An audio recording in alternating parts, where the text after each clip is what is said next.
Hi everyone, my name is Denon Hansen. I completed a TEFL course with TtMadrid in June, and now I'm living, teaching, and learning Spanish in Madrid for the next year. Today I'd like to talk to you about helpful apps and websites for both finding your feet when you first arrive in Madrid, and then also just making daily life and travel easier. First of all, you're going to need accommodations when you get here. When I first started my TEFL course, I decided to do accommodations through the school. It was important for me to find something that was safe, something that I trusted, and having dealt so closely with TtMadrid throughout the process of planning my arrival, planning visa, everything, I knew that I could trust them. So for me, it was best to do temporary housing through TtMadrid. Beyond that, if you're looking for short-term housing just during your TEFL course, great options are both hostelworld.com, they have an app as well, and Airbnb. Hostel World is going to be your cheapest option.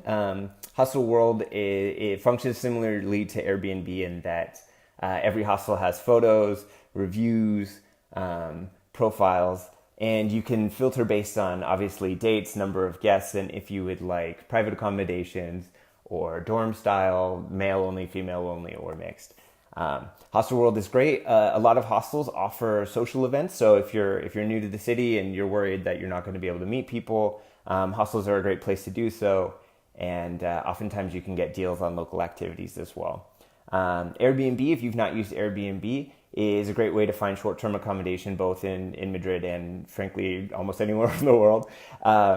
You create a profile after verification process, verifying your identity. You're able to view and book lodgings at private individuals' homes. So you can sort based on just getting a private room, or if you would like the entire accommodation to yourself, you can do so as well. Specify dates, number of guests, yada yada.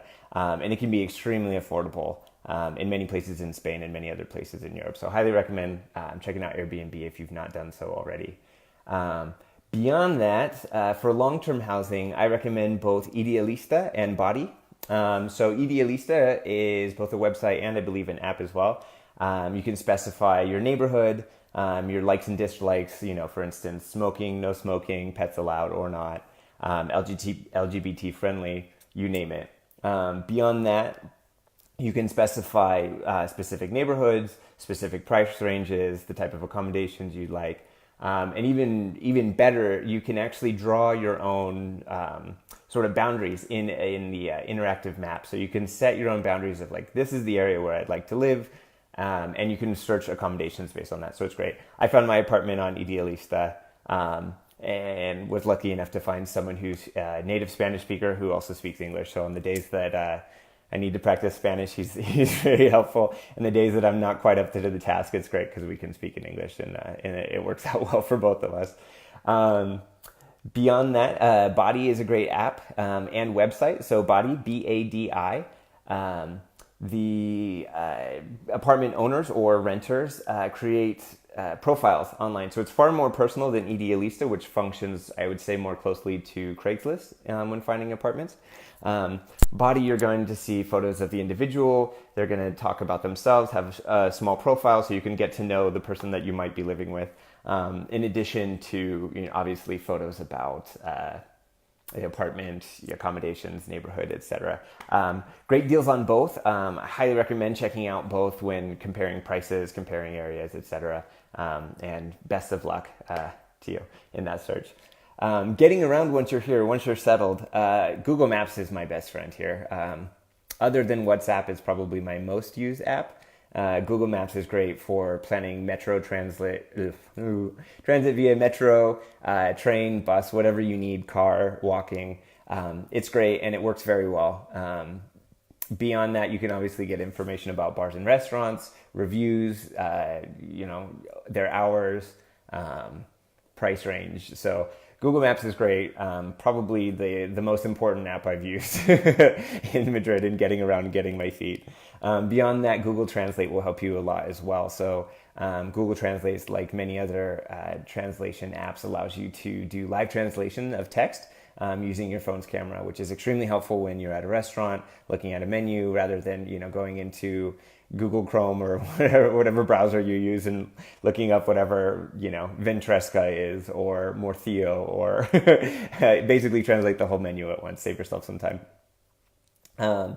Getting around via Metro, aside from using Google Maps to help plan, you can download the official Metro de Madrid app.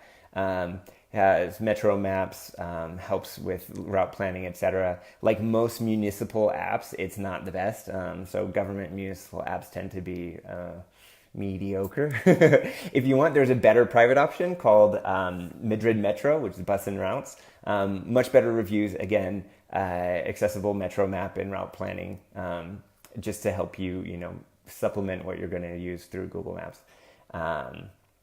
Once you're here, once you're settled, you got your place, you can get around, you're going to need some food.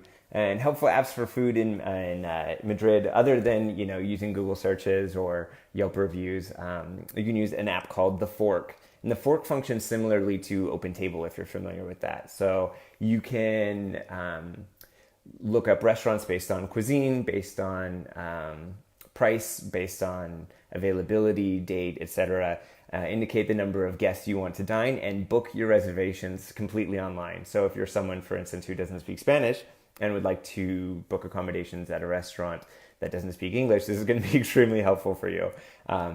So highly recommend it. It's going to be good, useful for both in living in Madrid and traveling around Europe. Beyond that, if you're not feeling like going out and you're feeling maybe under the weather or just not up to the task of heading out and getting food, there's an app called Glovo, Glovo, and it works similarly to Postmates if you're familiar with that. So basically you can indicate a restaurant or fast food chain or grocery store or even a pharmacy where you'd like a product from. You place your order through the app and a representative from Glovo goes and picks it up for you, brings it to your house, delivers it, etc. Payment is all handled through the app, so you just link a credit card or debit card, and easy as pie. You pay obviously for whatever you're purchasing and then a delivery fee on top of that. So not the most affordable option, but it's great in a pinch or when you're just feeling not great. Beyond food, I'll talk about one of my other favorite things, which is travel. So aside from using websites like Hostel World or Airbnb to book your accommodations when you travel, I found it's really helpful in booking the travel itself through apps like Skyscanner and GoEuro. Skyscanner is great. It's basically allows you to find flights based on desired destinations. So you can, for instance, if you say, I'm not really picky about when I want to go to Paris, but I'd like to go to Paris sometime this year, you can enter it and save the flight in your history. And Skyscanner will keep track of flight costs throughout the year. So you'll get notifications saying, hey, those flights you were looking at to Paris have now dropped 25 euros. Now's a great time to book. Things like that. Additionally, if you're not picky about where you want to go, but you want to go now, I got to get out of Madrid this weekend, they have sort of a go anywhere option where you can just see the cheapest flights leaving from Madrid or leaving from whatever city you're in.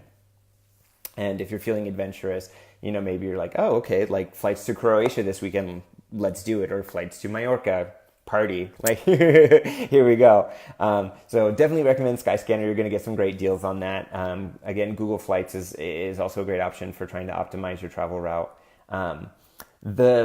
Probably the single best for booking travel, in my opinion, is GoEuro. They have both an app and a website. GoEuro is great because once you select the dates and your destinations, they list not only flights but also train and bus options as well.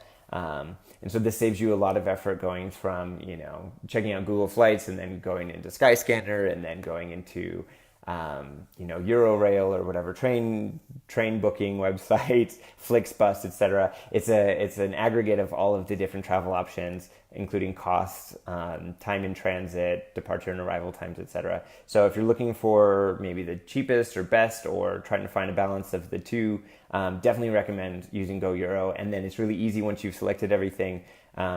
You can either book travel within the app or it'll link you straight to the booking page at whatever organization you're going to book with. So highly recommend GoEuro as well. If there's any other apps that you are accustomed to using in Madrid that I've neglected to mention, please list them in the comments.